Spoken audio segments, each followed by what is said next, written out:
आज बाबा को बाहर बुलाएंगे। जौहर बाबा, बाहर आओ नहीं तो मैं अंदर आता हूँ। अरे राम राम। हम देवा का अपमान बर्दाश्त नहीं करेंगे। साईं मेरा शिष्य है और मेरी सेवा करना इसका धर्म है। और मेरा धर्म तुम्हें शिरडी से बाहर करना। द्वारिका माई से आपको कोई नहीं निकालेगा। हम द्वारिका माई में ही रहेंगे। अब ये सोचो कि उस ढोंगी जौहर बाबा को द्वारका माई से बाहर कैसे निकाले।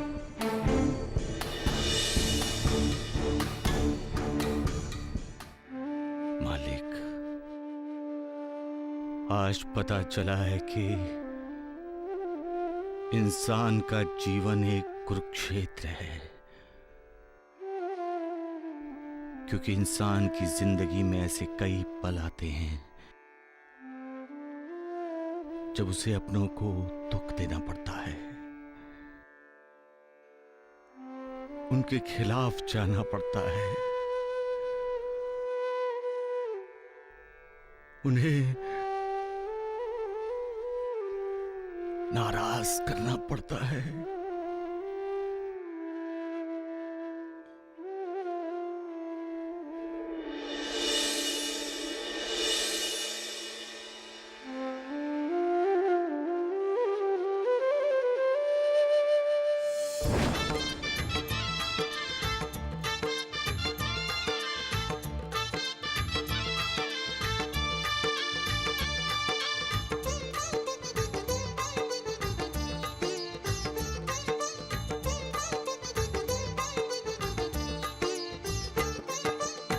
ज्योत जलाओ मिलकर गाओ, ज्योत जलाओ मिलकर गाओ, साईं की महिमा,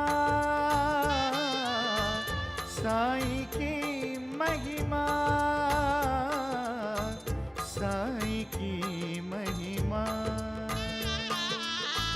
ज्योत जलाओ मिलकर गाओ, ज्योत जलाओ मिलकर गाओ, साईं की महिमा,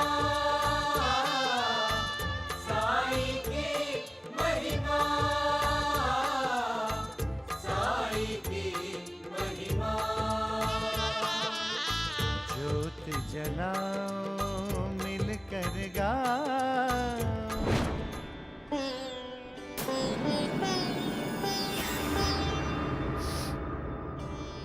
बालसपति, तुम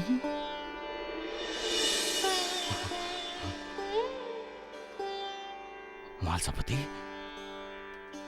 तुम यहाँ क्या कर रहे हो? मैं सोने आया हूँ साईनाथ। नहीं नहीं मालसपति, तुम जाओ यहाँ से, जाओ जाओ। साईनाथ, साईनाथ, आज से मैं यहीं सोऊंगा। मुझ पर मेहरबानी करो मालसपति, यहां से चले जाओ। मेरे गुरुदेव सो रहे हैं, अगर उनकी नींद खुल गई तो बहुत गुस्सा करेंगे। देखा वैद्य जी, ये साईं कितना डरता है हमारे जौहर बाबा से। जाओ जाओ जाओ जाओ जाओ।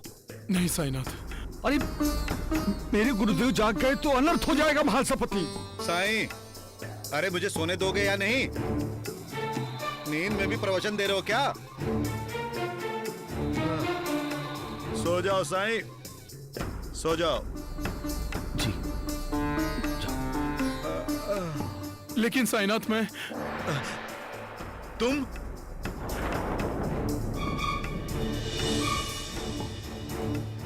अब रात को क्या कर रहे हो मालसपति? हाँ, अब क्या तकलीफ हो गई तुम्हें? वो घर तो हमने छोड़ दिया ना। अब क्या तुम मुझे इस द्वारका माई से भगाने आए हो? बोलो महालसापति, बोलो। मैं साईनाथ को लेने आया। चुप बदमाश, जबान चलाते हो मेरे सामने। ठहर, एक तो मेरी नींद खराब करते हो, अब मैं तुम्हें माफ नहीं करूंगा। महालसापति, गुरुदेव नहीं।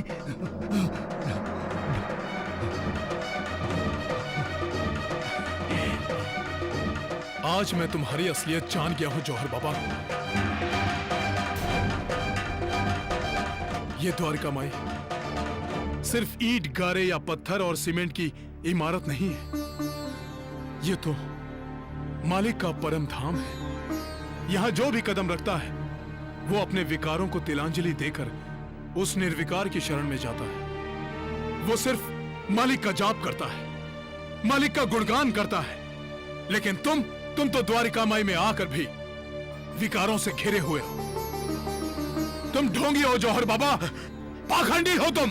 महासभापति, मैंने तुमसे कितनी बार कहा है कि जाओ यहाँ से, पर तुम जाते क्यों नहीं हो महासभापति? जाएगा कैसे? इसे तुम्ही ने तो बुलाया होगा। हाँ? नहीं गुरुदेव। राम राम राम राम। वैद्य जी, जौहर बाबा का भांडा फूट गया। अरे चुप कर नालायक, नहीं तो मैं तुम्हारा सिर नुमाल भांडा फोड़ दूंगा। गुरुदेव गुरुदेव कहकर मुझसे मीठी बातें करते हो और दिल से गालियां देते हो तुम मुझे साईं। हाँ? ऐसा नहीं है गुरुदेव, मैं हमेशा अपने गुरु का आदर करता हूँ। आदर? अब रात के इस समय तुम्हारा ये महालसापति मेरा आदर सम्मान कर रहा है। हाँ? साईं बाबा, तुम मेरे शिष्य हो ना? तुम्हारे सामने ये महालसापति तुम्हारे गुरु का अपमान कर रहा है और तुम मूक दर्शक बने देख रहे हो। क्या गुरु का अपमान शिष्य का अपमान नहीं होता है? हाँ? वैद्य जी, अब देखते हैं ये ढोंगी साईं इसका क्या जवाब देता है। हाँ।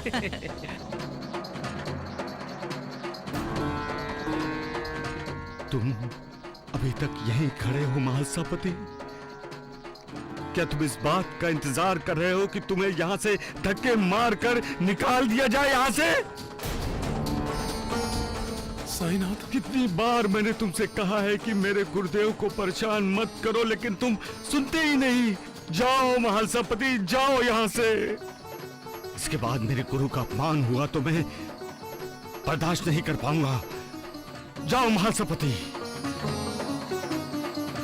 तुम अभी तक यहीं खड़े हो, गए नहीं यहाँ से? जाओ महालसापति, जाओ जाओ। जैसी आपकी आज्ञा साईनाथ।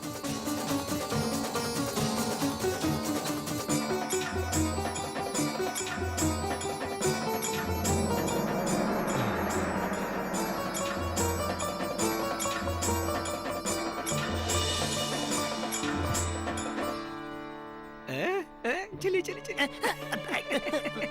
साईं बाबा, मुझे तुम्हारे जैसे शिष्य पर गर्व है।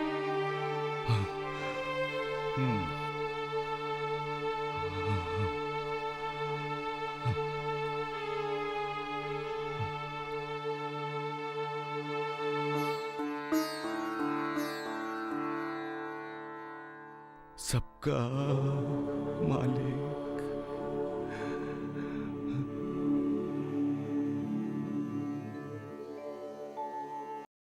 एक दीन दुखी के नाथ है साईं, सब भक्तों के साथ है साईं। जय साई राम, जय साई श्याम, जय साई राम। ओ दीन दुखी के नाथ है साईं, सब भक्तों के साथ है साईं। अमृत की बरसात है साईं, अमृत की बरसात है साईं। सब पे करे उपकार। आओ रे आओ भैया,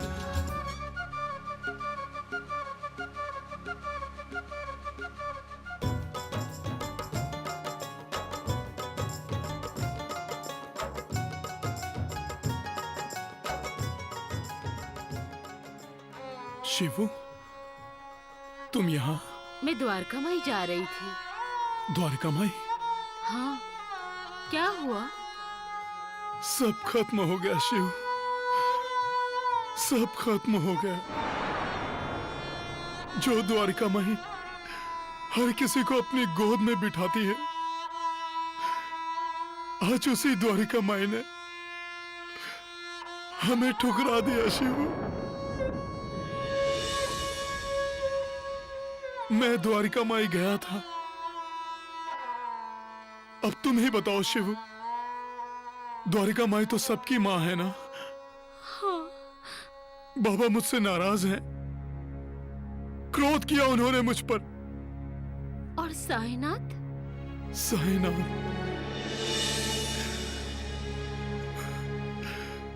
उन्होंने मुझे द्वारिका माई से निकाल दिया। हम अनाथ हो गए शिव, हम अनाथ हो गए। आप शांत हो जाइए, शांत हो जाइए आप। अब शांति कहाँ, अब तो अशांति ही अशांति है। साईनाथ ही हमेशा कहते थे, दुनिया चाहे सारे दरवाजे बंद कर ले, पर भगवान का दरवाजा हमेशा खुला रहता है। हाँ। पर शिव, आज भगवान ने भी अपना दरवाजा बंद कर लिया। अवश्य ही हमने कोई भयंकर पाप किए हैं, जिसकी सजा भगवान ने हमें दी है। चलिए। हैं? देख रहे हैं वैद्य जी, क्या हाल हो गया मालसापति का? खुशी हो रही होगी ना तुम्हें, अपने भक्त का दिल तोड़कर। क्या मिलता है तुम्हें अपने भक्त की इस तरह से परीक्षा लेकर? क्या अपने भक्त के आंसू देखकर तुम्हारा दिल नहीं पसीजता? क्या उसे मजबूर देखकर तुम मजबूर नहीं होते? तुम तो भक्त की खुशी में ही अपनी खुशी ढूंढते हो। वो मुस्कुराता है तो तुम्हारे होंठ पर मुस्कुराहट आती है, लेकिन जब उसे दर्द होता है, वेदना होती है, तब क्या तुम्हें उसका अनुभव होता है मालिक? एक बात मत भूलो मालिक, जब तुम अपने भक्तों की परीक्षा लेते हो तब तुम्हारी भी परीक्षा होती है, और उस परीक्षा में भक्त को ही नहीं तुम्हें भी खरा उतरना होता है।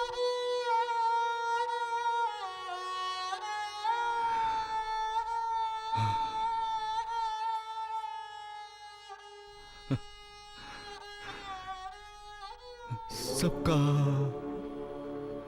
मालिक एक।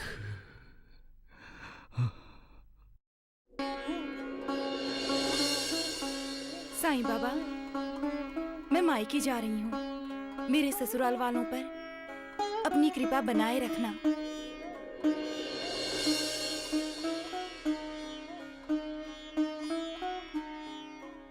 तुम्हारे ससुराल वाले तो कभी तुम्हारे बारे में सोचते नहीं है। क्यों नहीं सोचते हैं? सभी सोचते हैं, और वो सब बहुत अच्छे हैं। तुम अच्छी हो ना, इसलिए तुम्हें पूरी दुनिया अच्छी लग रही है। मेरी दुनिया तो आप हैं, और हमारे साथ साईं बाबा का आशीर्वाद है। चलिए अब। क्या चलें? क्यों?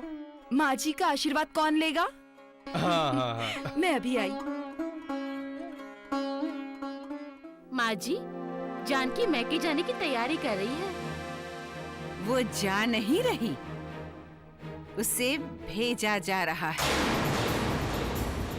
मैंने ही जमींदार साहब के साथ मिलकर जानकी को भेजने की योजना बनाई है। योजना? जानकी मायके जाएगी हमेशा के लिए। वो अब इस घर में लौट कर नहीं आएगी। हम उसके दरिद्र नारायण बाप को खत लिखेंगे कि वो अपनी बेटी को अपने पास ही रखें। उसे इस घर में वापस भेजने की जरूरत नहीं है। लेकिन लेकिन देवर जी नहीं मानेंगे माँ जी। मानना पड़ेगा उसे। जब जानकी से सुंदर और अमीर घराने की लड़की उसके सामने आएगी तो वो भूल जाएगा जानकी को।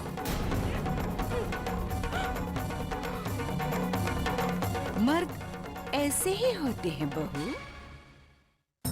औरत के हाथों में सिर्फ पालने की डोरी नहीं होती, मर्द को लगाम लगाने के लिए उसके हाथों में लगाम भी होती है।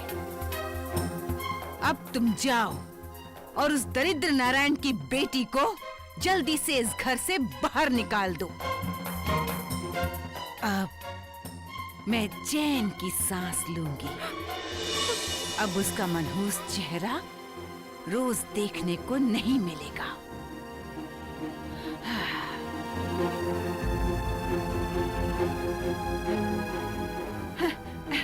बहू, तुम अब तक यहीं हो? अरे मुझे जब मायके जाने की इजाजत मेरे ससुराल से मिली थी ना, तो मैंने एक पल भी नहीं गंवाया था। हाँ, अगर तुम्हें ससुराल की अमीरी छोड़कर अपने गरीब माँ बाप के पास नहीं जाना हो तो।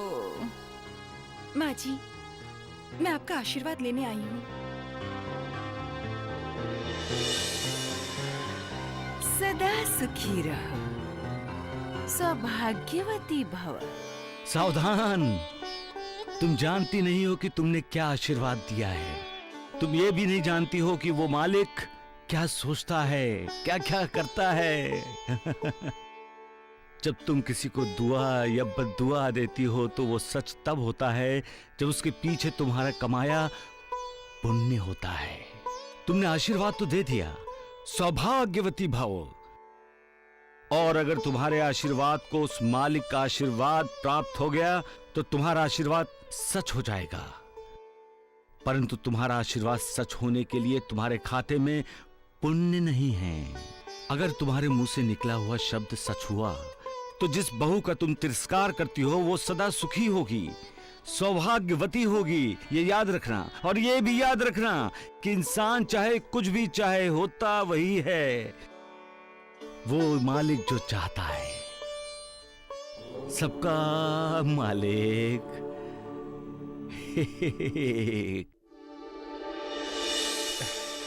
मिल गए आशीर्वाद। चलो अब निकलते हैं। कैसे बताऊं कि मुझे नहीं जाना है। गई तो इस घर में वापस मुझे जगह नहीं मिलेगी। मेरे लिए इस घर का दरवाजा हमेशा हमेशा के लिए बंद हो जाएगा। जानकी, अब ये गंगा जमुना बहाना बंद करो, नहीं तो मैं बह जाऊंगा इसमें। पगली हो तुम। हम बस 8-10 दिन के लिए तो जा रहे हैं। इन्हें पता ही नहीं कि घर में क्या साजिश चल रही है। ये समझते हैं मैं अपनी खुशी से जा रही हूँ। इन्हें मालूम ही नहीं कि मुझे इनसे दूर करने के लिए मायके भेजा जा रहा है। ऐसे क्या देखी जा रही हो तुम मुझे? जानकी, आंखों में उतार रही हूँ आपको, ताकि आप हमेशा मेरे दिल में बसे रहें। कैसे बताऊं कि रोक लीजिए मुझे, मत जाने दीजिए मायके। अरे रघुराम, हाँ माँ। तुम कब जाओगी और कब लौटोगे? कहीं घर जमाई बनने का विचार तो नहीं है ना? नहीं माँ, हम बस निकल ही रहे हैं। ले चलो, हम चलते हैं।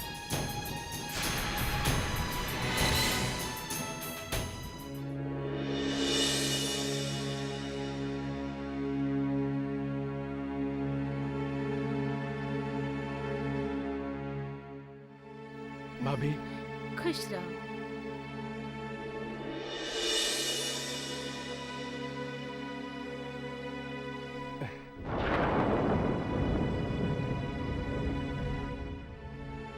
अच्छा, चलता हूँ माँ। संभल कर जाना और जल्दी लौटना। ये, रुर्र।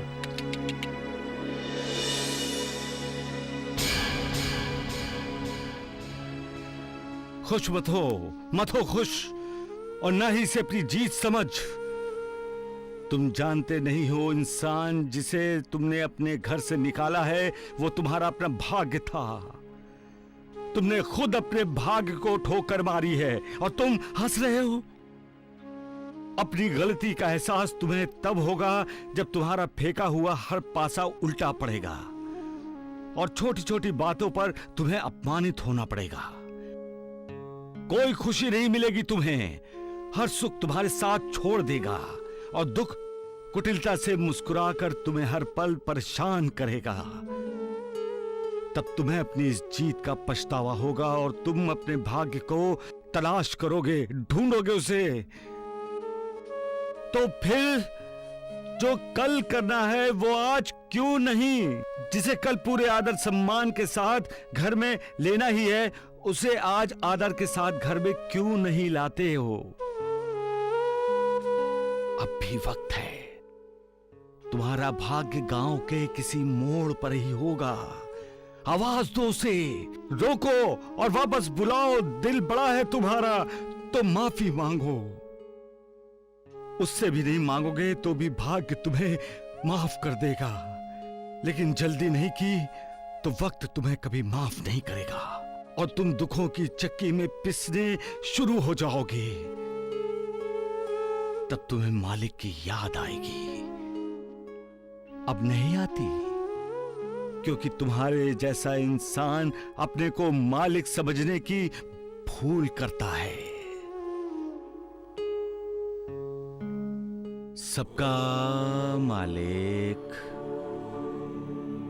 एक। वाह साईं बाबा वाह, जबरदस्त बोलते हो तुम।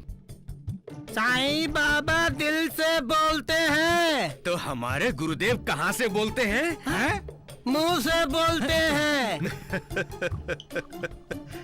ढोंडू सच कह रहा है द्वारकानाथ जी। दिल से निकलने वाली बातें दिल को छू लेती हैं।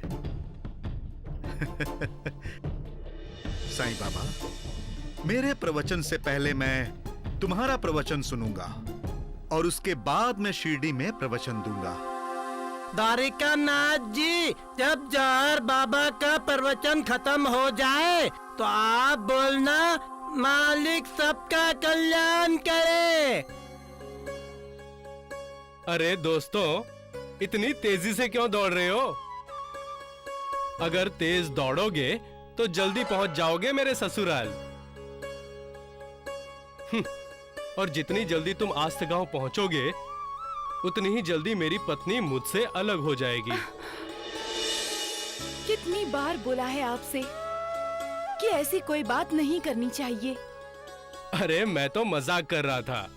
कोई जरूरत नहीं है ऐसा मजाक करने की। मैं देख रहा हूँ कि तुम बात बात पर रो रही हो। अगर तुम्हें मायके नहीं जाना है तो बोलो, मैं अभी बैलगाड़ी वापस अपने घर की तरफ मोड़ लेता हूँ। घुमाइए। मैंने ही जमींदार साहब के साथ मिलकर जानकी को भेजने की योजना बनाई है। योजना? जानकी मायके जाएगी हमेशा के लिए। वो अब इस घर में लौट कर नहीं आएगी। घुमाइए ना गाड़ी, घुमाइए। मालिक, तुम्हारा ये इंसान अपने साथी के मन की आवाज कब सुनेगा, कब जानेगा कि कुछ बातें कही नहीं जाती, बिना सुने समझी जाती हैं। कभी कभी आंखें भी बोलती हैं और आंखों से बहने वाले आंसू भी बोलते हैं। मालिक, कब जानेगा इंसान मन की भाषा? कब?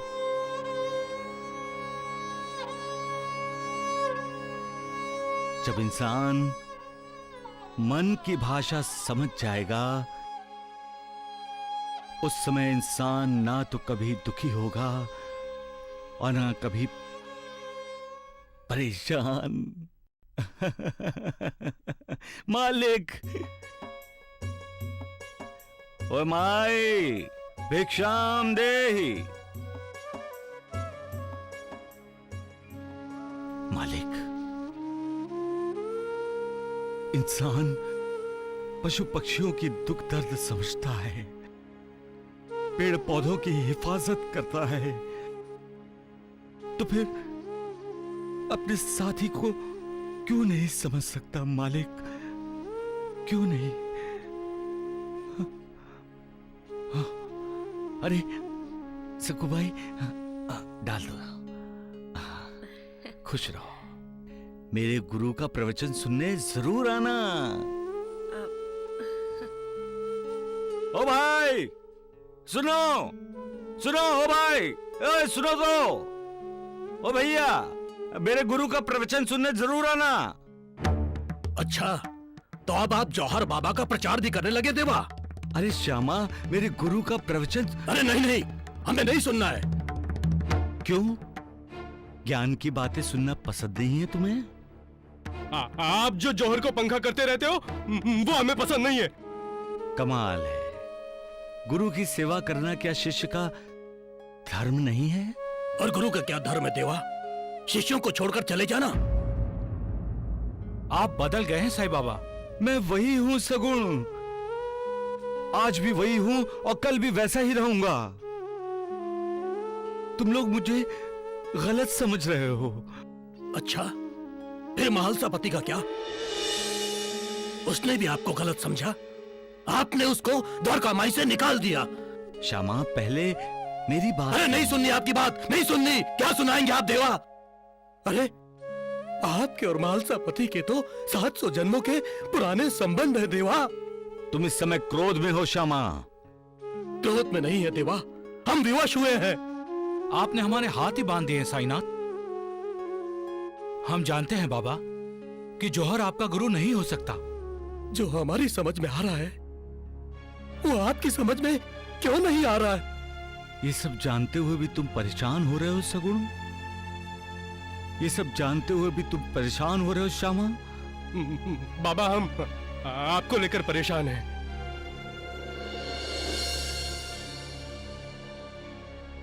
दीजिए, ये झोली मुझे दीजिए, मैं उसके लिए भिक्षा मांगूंगा।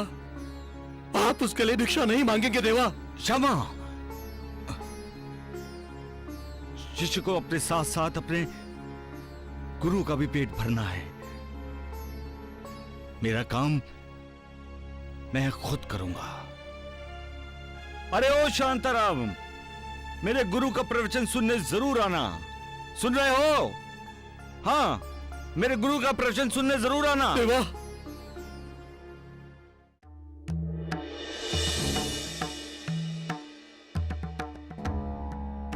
अरे वो दरिद्र नारायण की बेटी इतनी मनहूस थी कि जब से उसने इस घर में कदम रखा किसी चीज में बरकत ही नहीं रही। ये गंगा जल ले जाकर पूरे घर में छिड़क देना, और हाँ, बाहर के द्वार पर जरूर छिड़कना, ताकि वो अमंगल का रूप दरिद्र नारायण की बेटी फिर वापस ना आ जाए।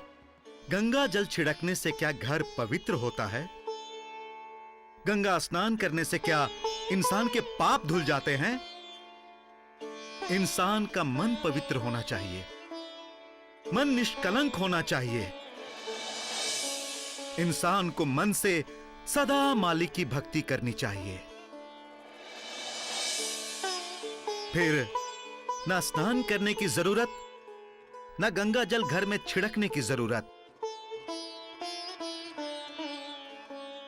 मालिक सबका कल्याण करे। अरे गुरुदेव जौहर बाबा की, गुरुदेव जौहर बाबा की।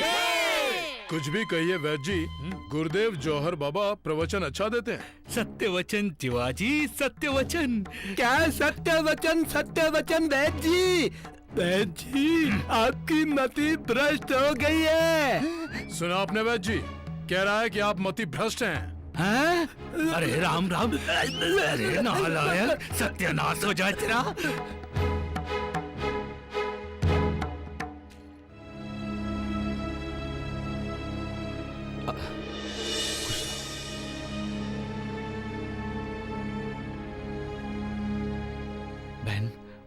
महालसापति कहीं दिखाई नहीं दे रहा है। पता नहीं बाबा। जरा सुनना बहन, जी महालसापति क्यों नहीं आया? मुझे भी अभी पता चला बाबा। अरे श्यामा, महालसापति कहाँ है? क्यों फिर से अपमानित करना है उसे? द्वारका माई से निकालकर पेट नहीं भरा आपका, जो उसे शिरडी से भी निकालना चाहते हैं? मालिक, इस बच्चे को कब बड़ा करोगे? अरे नहीं होना है बड़ा, मुझे बच्चा ही रहना है मुझे। सगुन, महालसापति क्यों नहीं आया? मत बताना सगुन, मत बताना। पहले मारते हैं फिर मलहम लगाते हैं। महालसापति बहुत बीमार है बाबा। बीमार है? हाँ, बुखार चढ़ा है। मुझे किसी ने कुछ बताया क्यों नहीं? हाँ। इससे पहले कभी बताया आपको देवा? आप सब जानते हैं, सब जानबूझकर अनजान बनने का नाटक कर रहे हैं। अरे आपको उस जौहर की सेवा करने से फुर्सत मिलेगी तभी तो आपका ध्यान महालसापति की तरफ जाएगा ना। धन और ध्यान में बहुत अंतर होता है श्यामा। धन के पीछे दौड़ने वाला कभी मालिक का ध्यान नहीं करता और मालिक का ध्यान करने वाला कभी धन के पीछे नहीं भागता। जो धन का ध्यान करता है वो धन होते हुए भी निर्धन है, लेकिन जो मालिक का ध्यान करता है वो धन ना होते हुए भी धनवान है, क्योंकि उसके पास मालिक की कृपा का अविनाशी धन है। धन कितना भी जमा कर लो, धन की तृष्णा बढ़ती ही जाती है, लेकिन ध्यान हो तो धन का कोई आकर्षण नहीं, कोई तृष्णा नहीं। सबसे अहम बात है मन का समाधान। जिसके पास धन है वो कदाचित समाधानी नहीं होगा, लेकिन ध्यान लगाने वाले के पास समाधान होता है, जो किसी भी धन से अनमोल होता है श्यामा, अनमोल। सबका मालिक एक। बाबा, यदि आप इसी समय महालसापति जी के घर जाएंगे तो शायद आपके दर्शन से महालसापति जी का बुखार उतर जाएगा। जाऊंगा सक्कुबाई, मैं महालसापति के पास जरूर जाऊंगा। ए साईं, चलो आओ। आया गुरुदेव, आया। चलता हूं, सदा सदा खुश रहो। चलिए गुरुदेव। पता नहीं इस जौहर ने बाबा पर क्या जादू किया है। साईनाथ,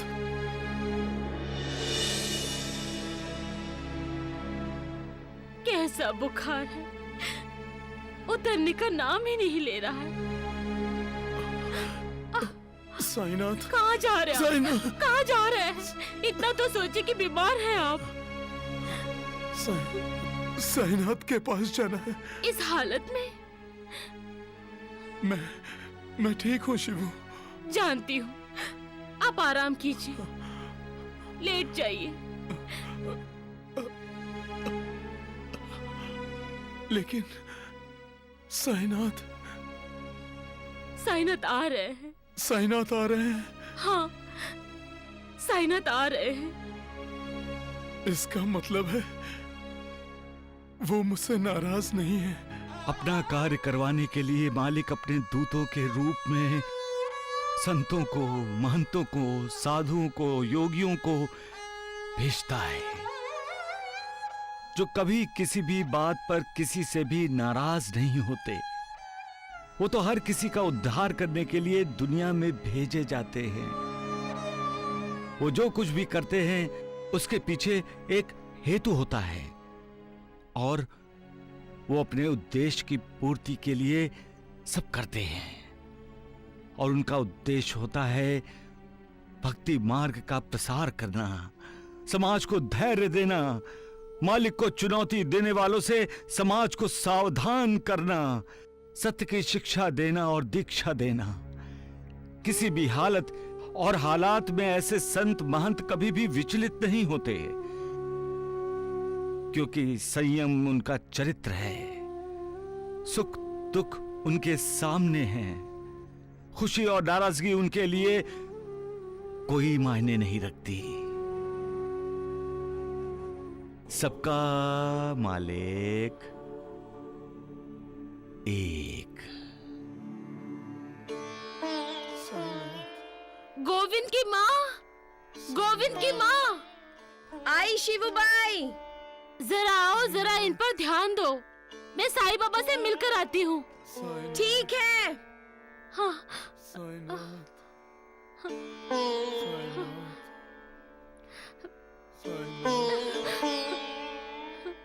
साईं बाबा, साईं बाबा, साईं बाबा, साईं बाबा, साईं बाबा, साईं बाबा, साईं बाबा, साईं बाबा। ये शिवूबाई इस तरह डरी हुई क्यों है? हाँ, महालसापति ठीक तो है ना?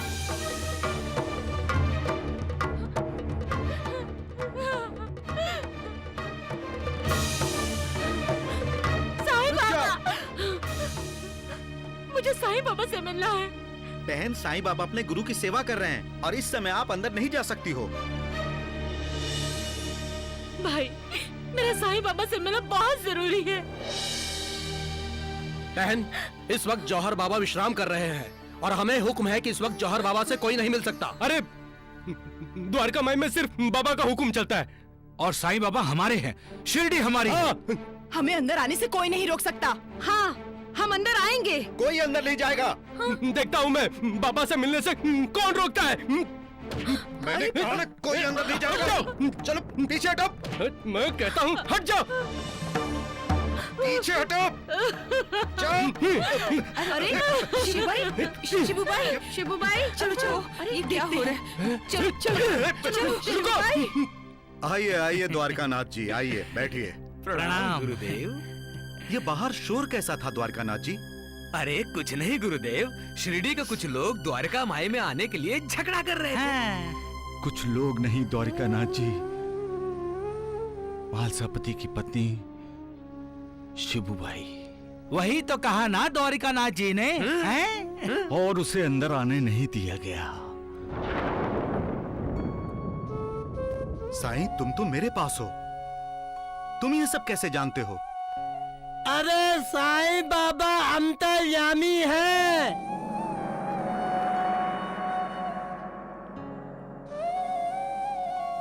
जहां नारी का सम्मान नहीं हो वहां उत्कर्ष कैसे होगा? जो नारी सृष्टि का निर्माण करती है, उस नारी को उसी की निर्मित की हुई सृष्टि में प्रतिबंध कैसे लगाया जा सकता है? प्रवचन मत दो साईं। मालिक के दरवाजे सबके लिए खुले होते हैं, फिर शिवूबाई के लिए दरवाजा बंद क्यों किए गए? सुना आपने गुरुदेव, कितना चालाक है ये साईं, हैं? अपने आप को मालिक बता रहा है। वैद्य जी, महालसापति को तेज बुखार है, क्या आप महालसापति के पास जाकर उन्हें दवा देंगे? अरे राम राम राम, साईं तुम मुझे गुरुदेव के साथ 2 पल बैठने भी नहीं दोगे, हैं? महालसापति के पास 2 पल का भी समय नहीं बचा है। अरे उसके लिए तो हमारे वैद्यराज धोंडू बाबा है ना। वैद्यराज धोंडू बाबा, मैं तो भूल ही गया था। आपने ही तो कृष्णा माई और उसके बेटे मंगेश को ठीक किया था। जाइए वैद्यराज धोंडू बाबा, जाकर जल्दी से महालसापति को दवा दे दीजिए। बाबा उठो उठो वैद्यराज धोंडू बाबा।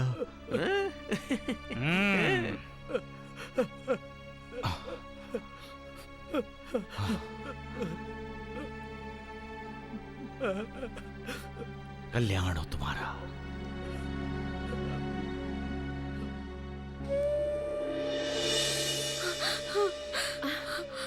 अच्छा हुआ आप आ गए शिवूबाई।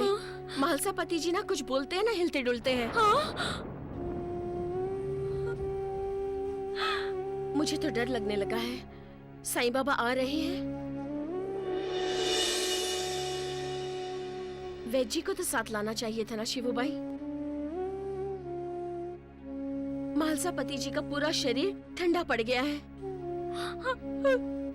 शिवूबाई शांत हो जाओ। साईं बाबा, साईं बाबा, चिंता मत करो। जय साईं बाबा। साईं मेरा साईं तेरा साईं सबका प्यारा, भव सागर से सबको साईं तारण हारा। साईं बाबा, साईं बाबा, साईं बाबा, जय साईं बाबा। जय साईनाथ।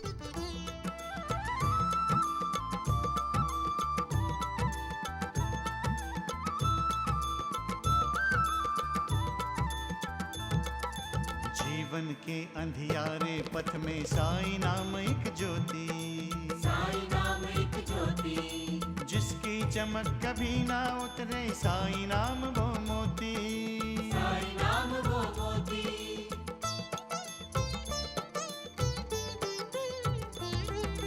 जीवन के अंधियारे पथ में साईं नाम एक ज्योति, साईं नाम एक ज्योति, जिसकी चमक कभी ना उतरे साईं नाम वो मोती, साईं नाम वो मोती। द्वारिकानाथ जी, ये दुनिया अच्छाई पर ही चलती है, बुराई पर नहीं। लाख चाहने पर भी बुराई अच्छाई को जीत नहीं पाती। उसी तरह झूठ कभी सत्य पर विजय नहीं पा सकता। राम राम राम, ये ढोंडू अभी तक नहीं आया है? वैद्यराज ढोंडू बाबा ने महालसापति के प्राण बचा लिए हैं वैद्य जी। सबका मालिक एक, सबका मालिक एक।